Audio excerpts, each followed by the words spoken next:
Georgia, Georgia, the whole day through. Just an old sweet song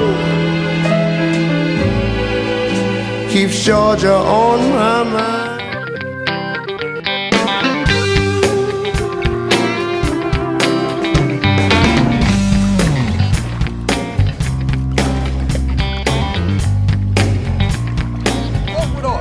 Y'all scared to go here, but I don't see him here more than one time. Y'all need to come down here and play with a nigga if you want. Look though, he really in the trenches.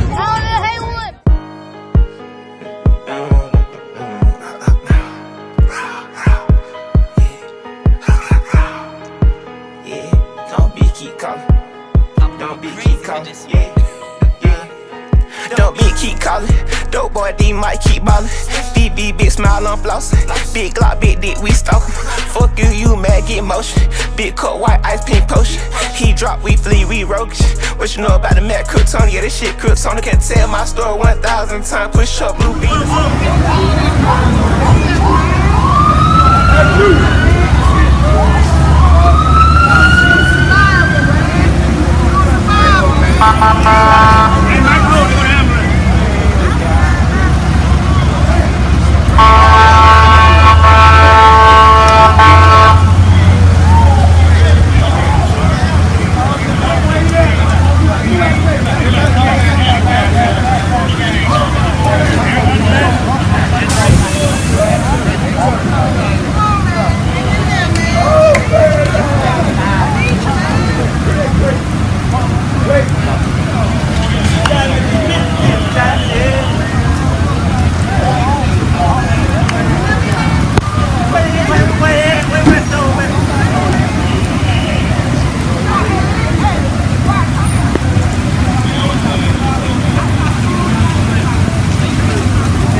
Haven't been since the 1990s when the Macon Police Department first formed their gang unit. Now in 2021, the number of known gang members has actually dropped.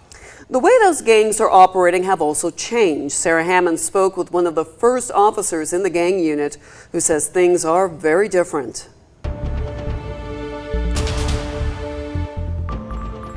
Back in the 90s, Montpelier Avenue used to be a dividing line between two of the most prominent gangs in Macon, the Crips and the Mafia. Wear the wrong color on the wrong side and things could get violent. But now in 2021, things have changed. You wouldn't wear blue on that side of the street, and you wouldn't say anything derogatory about the people who lived over there, because there'd be consequences. Back in the early 90s, Carl Fletcher and 5 other officers were cracking down on gang activity.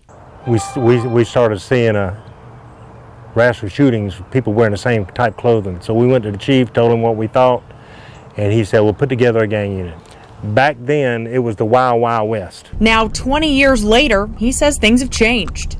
That building right there is a vacant building, and is a perfect mural to spray paint, you know, who you're affiliated with. But there's not a thing on it, which tells you that the way they work now and the way they act now is not about graffiti. It's not about turf. It's not about colors. It's about money. Nothing but money. According to Fletcher, that means some of the gang members are more interested in selling drugs than fighting with each other. I'm doing good though, man. Well, that's good, man. I done growed up now, man. I'm past. I wear all color now. Reginald Kendrick lives in the Unionville area, and he says he can see the change because he used to be a part of it. From back in like 94, 95, 96, 97, the ones who used to be out there like acting, doing all kinds of things, now we done overcame that, you know. Everybody grown now, you know what I'm saying? We wear whatever now.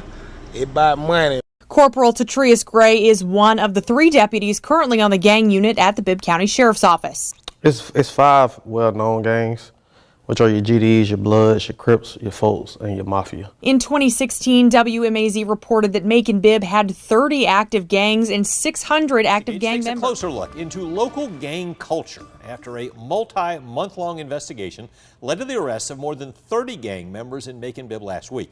During the Operation Blueprint News Conference, Sheriff David Davis mentioned investigators locked up a powerful gang leader And since then, the sheriff says gang activity across town has decreased. Chelsea Beinfor explains what changes investigators have seen in gang activity around town and what they're doing to help dismantle some of these violent groups. In 2016, we reported that Macon-Bibb had roughly 30 active gangs and 600 active members. Now, Lieutenant Cedric Penson says those numbers have gone down. I spoke to a Macon woman who says she's still affiliated with a local gang, but since her son was killed in a gang shootout in 2014, her perspective on the groups has changed. Vigilant. I mean, we are relentless in what we do. Inside the Macon-Bibb gang unit, investigators sift through guns, drugs, and other evidence. Each one of these persons have a certain look about themselves. Lieutenant Cedric Penson scrolls through photos of known gang members. We target primarily the leaders. Penson says since Macon's police department and the Bibb County Sheriff's Office merged 4 years ago, they've increased the number of gang investigators on the squad and built stronger relationships with the FBI, the District Attorney's Office, and pardons and paroles. Since then, Penson says they've cut the number of active gang members on the street from around 600 in 2016 to closer to 500 now in 2018. Based on our numbers and what I see in other cities, we are more aggressive in dealing with the problem. Penson says it takes a lot to shut down a gang, and it doesn't happen overnight. But with all the recent violence in Macon-Bibb, one thing keeps him motivated. It only takes to see a child being buried. It only takes a mother to be crying. A mother like Nikki Johnson.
And a witness's video are giving dramatic new details on a teenager's deadly shooting at the Macon Mall. We've been following this story since Sunday. Kalisha Moore sheds new light on what happened inside the food court.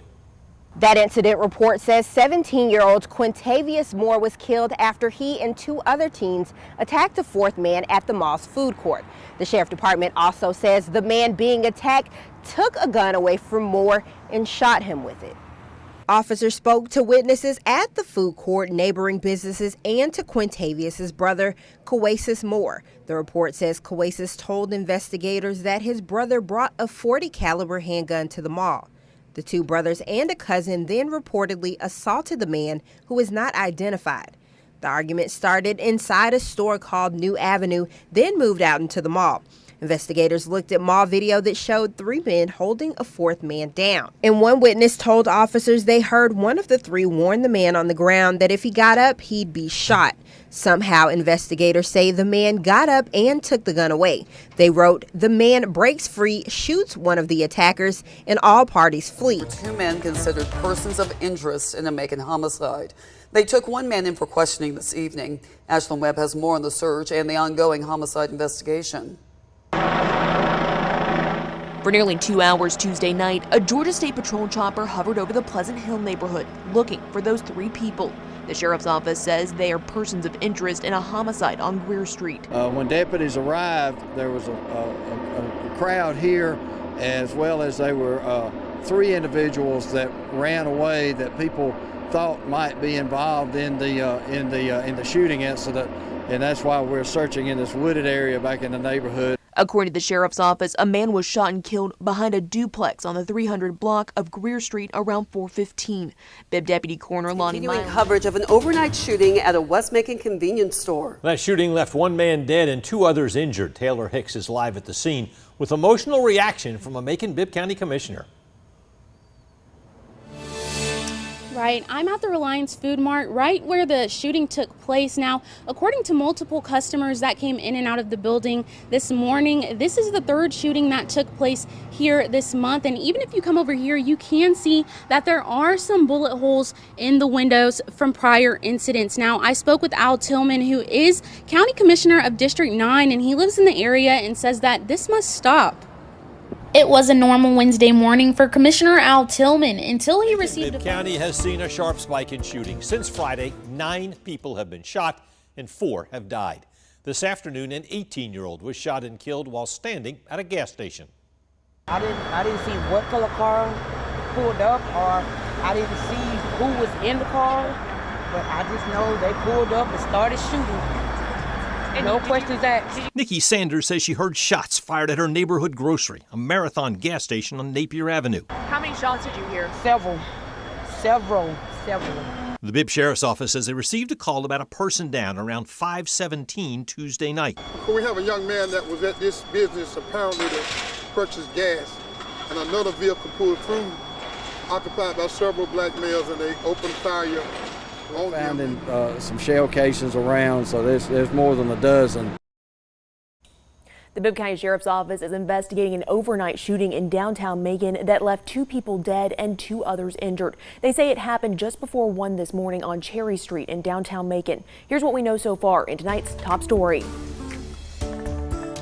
There was an altercation that happened up the street on Cherry Street that moved down towards MLK, and then gunfire erupted.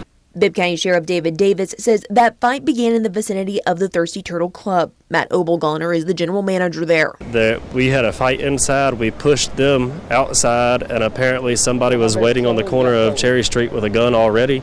And as the fight from the club came outside, it kind of intertwined with what was going on outside. Darren Ford, owner of a Brookhaven lounge, says he saw people rushing from the Thirsty Turtle. Doing a countywide sweep, rounding up people they believe are involved in gang activity. They call it Operation Hidden Eye, and they hope it will help cut down on crime. So in our poll, we want to know, how is Central Georgia's gang problem? You can vote on our app or online at 13WMAZ.com/vote. Epicosaurus joins us live from downtown Macon. Abby, Operation Hidden Eye, that's been going on for what, about a month?